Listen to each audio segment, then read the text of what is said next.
Good morning, All Saints. I would like to preface this sermon by saying what an honor it is to preach at this pulpit. I have been attending All Saints since I was 6 years old, perhaps earlier, and I have grown up surrounded by the love and wisdom of this community. Had I not gone to church here, I probably would not have met the thought catalysts who have helped me to hone my own knowledge and have taught me how to use it in practical applications, such as delivering this sermon. I tend towards the theoretical, but theory can really only get you so far. For example, one of the theoretical concepts I have spent a great deal of time pondering is utopia, the idea of a perfect society. Sometimes when I feel like I need some wish fulfillment, I just search .edu sites. What would it look like if all of our problems went away? My personal favorite is Charlotte Perkins Gilman's Herland, which is about an all-female society who reproduce via virgin birth, worship motherhood, and are generally perfect in every other way because they always put the needs of their children first. The author spends a pretty unreasonable amount of time describing in lavish detail how clean and pretty the buildings are, how strong the women are, how nice the language is, how all the women are equal and work towards a common good, etc., etc., etc. Or you can also go with Plato's Republic, which has an extremely hierarchical class system ruled by philosopher kings. It's an either-or situation. There are a lot of different ideas about the perfect society because a lot of people have very differing opinions on what is to blame for our current, non-perfect society. In certain Christian traditions, humanity's tendency towards war, famine, disease, death, jealousy, etc., is all nicely smashed into a literally bite-sized concept called original sin. And in this particular tradition, it all started, everything that is wrong with the world, that is, with the Garden of Eden, which we read about today in Genesis. This story has had different meanings to me throughout my life. From about age 10 to age 15, it just made me angry. I felt blamed as a woman for eating the fruit, frustrated that seeking knowledge, which I would consider my life goal, led to the downfall of humanity, and just irritated at God for putting a creation with the capacity to ruin itself right next to a tree that would be its ruin.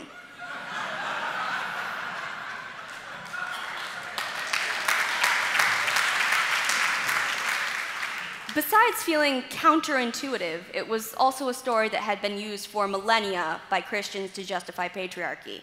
So I wrote it off as a nonsense part of the Bible, a relic, like all the sexist bits of Deuteronomy, of which there are many. However, the thing about growing up with All Saints' approach to biblical analysis is that you learn that experience helps you to see past ancient cultural trappings to the deeper meaning of a text.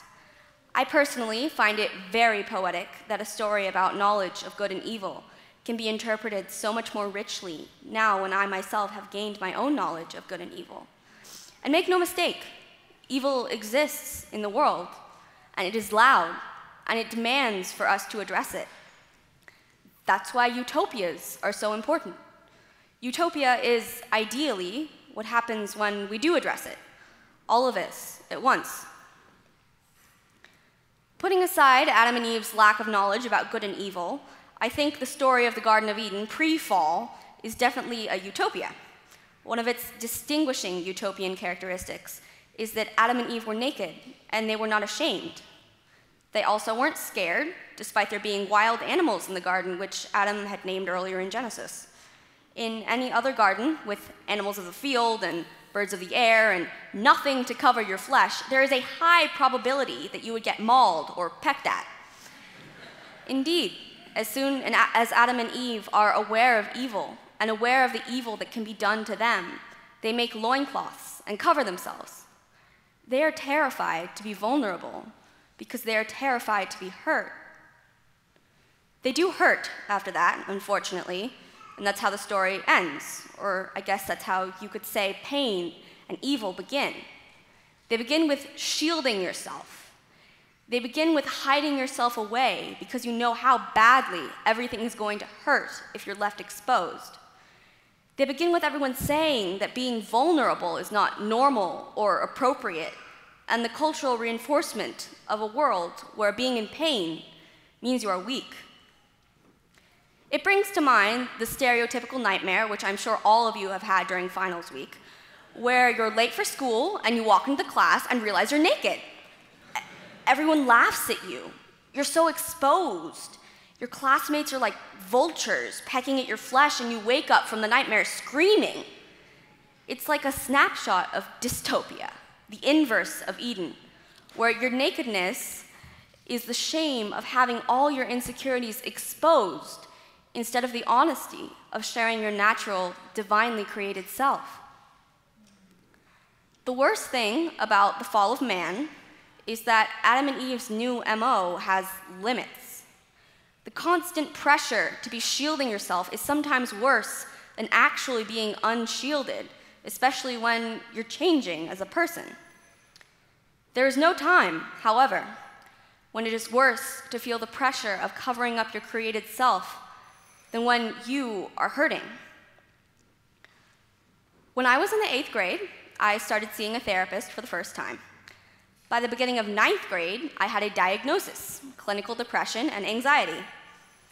I also attended a private all-girls Catholic school. One thing you should know about adolescent girls, if you do not already, is that some of them are extremely judgmental, especially those who were raised in a culture of judgment such as that of an ultra-competitive school. And honestly, I wanted so badly to thrive in that culture. I adored the feeling I got when I could brag about my classes and my workload. I liked it when people would approach me because they recognized my school's uniform. For my self-esteem, I needed the image I had built to stay frozen. I thought that maybe if I didn't acknowledge how bad things were, my problems would cease to exist, and if I hid them well enough, no one would know.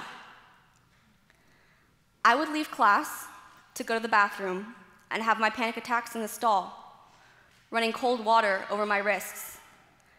I learned 100 different tricks to make it look like I hadn't just been crying. I made up countless excuses for my insomnia.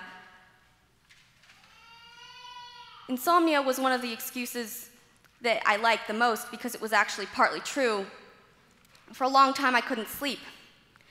I despised myself, and I despised how when I dreamt at night, my mind would reveal everything I had tried so hard to push down. During that time, late middle school, freshman, and early sophomore year, I took theology at school and was still figuring out my personal God.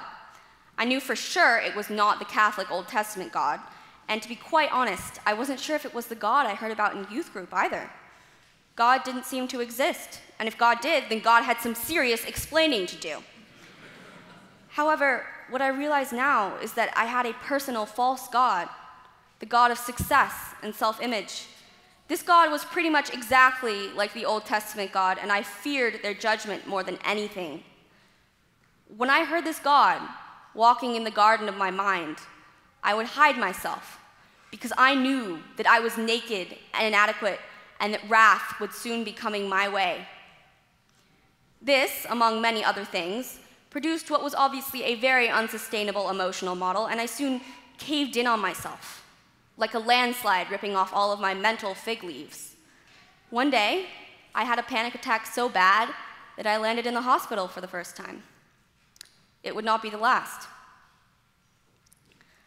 What a lot of people don't get about mental illness is that it is not about pushing through the pain. Your neurons are scrambled so that your emotional world doesn't work the way it's supposed to. It's a very confusing, very treacherous landscape where there are no easy answers. Sometimes there are no answers at all, period. You have to make your own. I'm the type of person who likes there to be a right answer that I can memorize and circle on a multiple choice test. If the answer can't be right, then why take the test in the first place? In order to survive, I had to let go of a lot of things. Some were not voluntary. I let go of my school, and then another school. I spent one of my sophomore semesters in residential treatment. I let go of the successful person I wanted to become and replaced her with a different person who was just happy. The thing is, when you change your ideal, you change a lot. A utopia reflects our collective ideal, like the Garden of Eden. A place without pain and fear, a place without shame. If we're ever going to get to that place, we have to realize it is okay to be naked. It is okay to be in pain. Both make us human. We can't hurt ourselves by pretending to be greater than we are. When we look at ourselves uncovered, unashamed, we can become something entirely different. It is not just our flaws that we expose, it is also our true strength. We have within us the capacity to create our own Eden. I'm still iffy on Genesis, but I believe that every person has that divine breath of life within them. I believe that our truths are meant to enrich each other. Nothing is perfect by any means. I still struggle with being okay with my naked, scarred, and flawed self. But I have gotten further in life embracing it than I have doing anything else. I graduate from high school in one semester and am taking classes at Pasadena City College to substitute for the APs I couldn't take. I found solace and strength in studying the ways humans communicate and hope to transfer to a 4-year university to study linguistics. The happy moments that used to be rare come more frequently now. I know I will always struggle at times, and I've learned to be okay with that. One thing that will never change is that I will never stop looking for ways to bring Eden to Earth, especially for people like me. We all need to be vulnerable. Our vulnerability is our strength. Amen.